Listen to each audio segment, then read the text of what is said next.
Hello everyone, welcome back to the channel. Today we're going to be diving into a case of a young man with chest pain.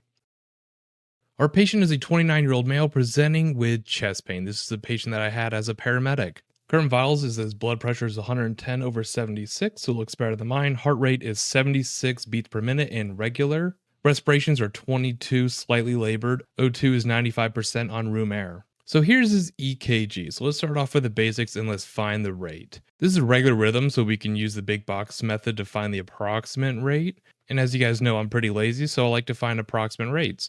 So you can see that the next QRS is occurring 4 big boxes away, so the rate is around 75 beats per minute.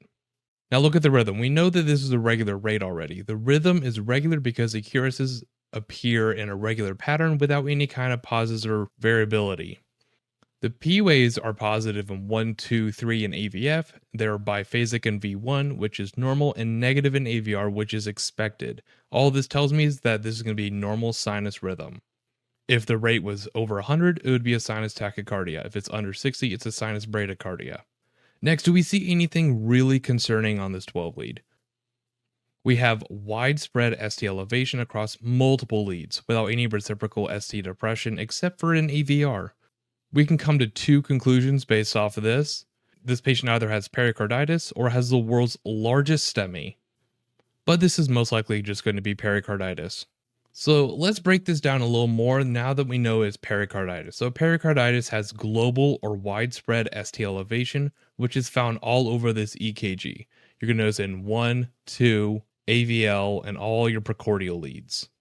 Next EKG finding for pericarditis, you should not have reciprocal ST depression anywhere except for AVR and occasionally in V1.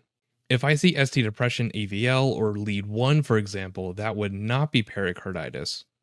Another key feature here is spodic sign, which is downward sloping of the TP segment. This finding is often associated with pericarditis. Here we can see downsloping in a lot of leads, but is very apparent in V2 and V3. After identifying the EKG finding suggestive of pericarditis, we'll need to initiate some kind of workup at the hospital. Obviously, I was a paramedic at this time, so I didn't get to see this, but this is generally how you have to deal with it. So first off, you're going to get troponin levels, and you're going to check for any kind of myocardial involvement. Next, you'll do an echo, and this is useful to help see if there's any kind of pericardial effusion or tamponade going on. If troponin levels are elevated, you got to start checking for any kind of myocardial involvement. Since it's likely a case of viral or idiopathic pericarditis, our treatment will focus on symptom management and reducing inflammation. The standard treatment approach for viral or idiopathic pericarditis is first line is going to be your NSAIDs, and that's going to help reduce your pain and inflammation in those patients. Next, they'll most likely be started on colchicine. We'll also advise the patient to avoid any kind of strenuous activities until symptoms resolve. As symptoms resolve, we can gradually taper off medications. The goal is to control the inflammation and allow the pericardium to heal and to reduce any risk of reoccurrence. So to recap, the EKG for pericarditis shows widespread ST elevation without reciprocal changes except for an AVR and occasionally in V1. You can also have PR depression. You can also have a thumb sign in AVR. And you can also have spodic sign, which is that TP sloping, which is very indicative of pericarditis. So thank you so much for watching. If you enjoyed this breakdown, don't forget to like, subscribe, and leave a comment with your thoughts or questions. Stay tuned for more cases and EKG interpretations in our upcoming videos, and I'll see you guys next time.